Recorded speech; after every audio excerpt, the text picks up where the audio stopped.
friendly neighbors to fierce rivals. How historic tensions between the Hutus and Tutsis plunged Africa into one of its darkest crises that still haunt it. Approximately 800,000 members of the Tutsis ethnic group, moderate Hutus and Tiwa minority, were killed in one of the most devastating historical genocide in Rwanda. Favoritism toward the Tutsis during the colonial era, which stoked animosity among other communities, a media climate that encouraged the spread of hate, and the international community's slowness in acting were the main causes of this genocide. Central Africa is still being impacted by the killings' aftermath, which has contributed to civil conflicts and continuous violence in the Democratic Republic of the Congo, neighboring country of Rwanda. Let's dive into past to find the traces of this lasting conflict. Two ethnic tribes, Hutu and Tutsi, lived in harmony in Central Africa centuries ago. The Tutsis, who were taller and more like to warriors, moved from Ethiopia to the south about 600 years ago and occupied the Hutu homeland Rwanda. Despite their smaller numbers, the Tutsis were still able to conquer the Hutus, who afterwards consented to grow crops for the Tutsis in return for safety. In 1990, Rwanda, with a population of 7 million, was made up of three ethnic groups: Hutus about 85%, Tutsis 14%, and T 1%. The polarization among these groups developed with passing time as new political events unfolded. Hamitic ideology that divided humanity into different races classified Hutus as Bantu, the original people of Rwanda, while the Tutsis were seen as foreign invaders having Nilotic or Hamitic ancestry. The Tutsis were portrayed as a more calculated, feudal class, while the Hutus were characterized as naive peasants. Based on racial prejudices, this classification portrayed Hutus as shorter, stockier, and with flat noses, whereas Tutsis were tall, had thin noses, and had a sophisticated manner.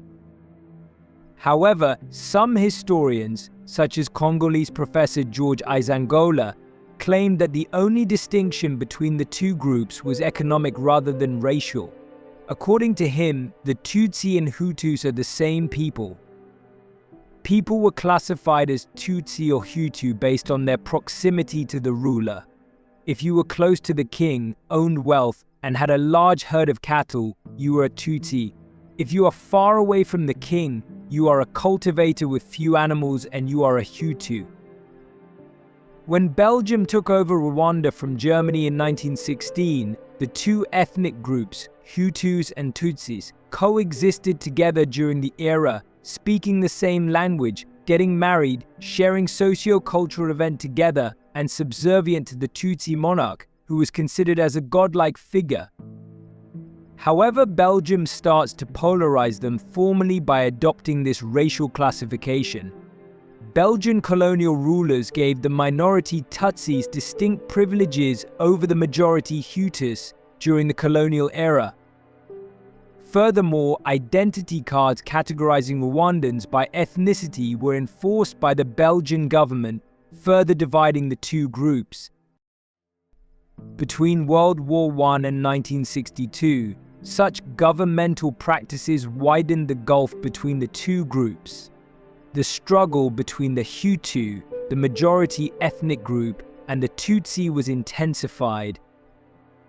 Belgian colonizers gave preference to the Tutsi minority and put them in positions of power that grows animosity among Hutus. Consequently, in the late 1950s and early 1960s, each group started to fight for dominance. As the cry for independence intensified, the clashes between Hutus and Tutsi start to increase. A Hutu-dominated administration led the country to independence following the 1959 to 1962 revolution. Since the new administration viewed Tutsis as threats, a large number of Tutsis were either slaughtered or forced to escape during this time. The hostility towards Tutsi from this era set the stage for the genocide that erupted 32 years later. approximately 300,000 Tutsis left Rwanda in 1959 as a result of a Hutu-led revolution, greatly diminishing their population within Rwanda. In 1962, Rwanda gained independence from Belgium and its government was dominated by Hutu-led political groups. Tutsis experienced significant violence and persecution under Hutu leadership, which forced thousands more to flee to Burundi, a neighboring country. By the middle of the 1960s, it's predicted that about half of the Tutsi population was living outside Rwanda. In 1987, Tutsis living in exile in Uganda founded Rwanda Patriotic Front (RPF) because of the violence that occurred during the Hutus-led Rwanda Revolution 1959 to 1962. With the onset of independence, the division hostilities were visible. Tutsis and Hutus fought for control of the newly formed power vacuum when the monarchy was abolished and Belgian forces withdrew. By 1962, two countries had emerged: Burundi, ruled by Tutsis, and Rwanda, home to Hutus. The ensuing years saw sporadic flare-ups of ethnic strife. In 1990, RPF started the civil war with Rwanda armed government forces in an attempt to overthrow the government dominated by Hutus. The war continued until mid-1992, with neither side gained the upper hand. A series of protests erupted in country forces Rwanda president to begin peace negotiation with RPF. The negotiation was successfully concluded. An uneasy peace followed during the terms of peace agreement was gradually implemented. Following a Hutu victory in the country's first democratic election in 1993, Hutu gained power. 4 months later, this Hutu leader was assassinated in an abortive coup attempt and his successor perished in an enigmatic plane accident in 1994. Which also claimed the life of the Hutu leader of Rwanda. The Tutsis were blamed for downing the plane and killing the president and became targets in massacres led by Hutu extremists that lasted over 100 days, often known as the Genocide against the Tutsi or Rwanda Genocide.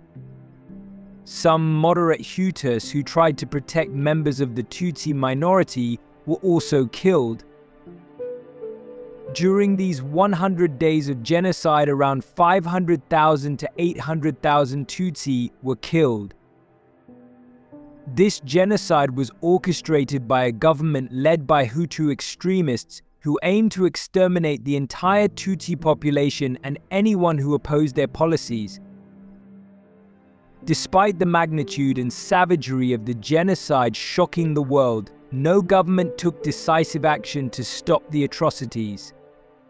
The majority of victims were killed in their own neighborhoods, frequently by neighbors. The militia committed mass murders using machetes and weapons, and estimates of the number of women raped range from 250,000 to 500,000. Sexual abuse was also commonplace. After resuming the civil war and seizing power, the RPF put an end to the genocide and drove the perpetrators and the murderous regime into Zaire, which is now the Democratic Republic of the Congo. The aftermath of the genocide had significant repercussions. In 1996, the RPF-led Rwandan government launched an offensive into Zaire, targeting exiled leaders of the former Rwandan government and Hutu refugees, which contributed to the First Congo War and resulted in around 200,000 deaths. Today, Rwanda observes 2 public holidays to commemorate the genocide, and laws criminalize genocide ideology and divisionism. The consequences of this genocide have unleashed many conflicts in area, and it is the reason of current Democratic Republic of Congo conflict between M23 group, mostly of Tutsis people, with Democratic Republic of Congo. Keep watching our YouTube channel for more videos and don't forget to subscribe it.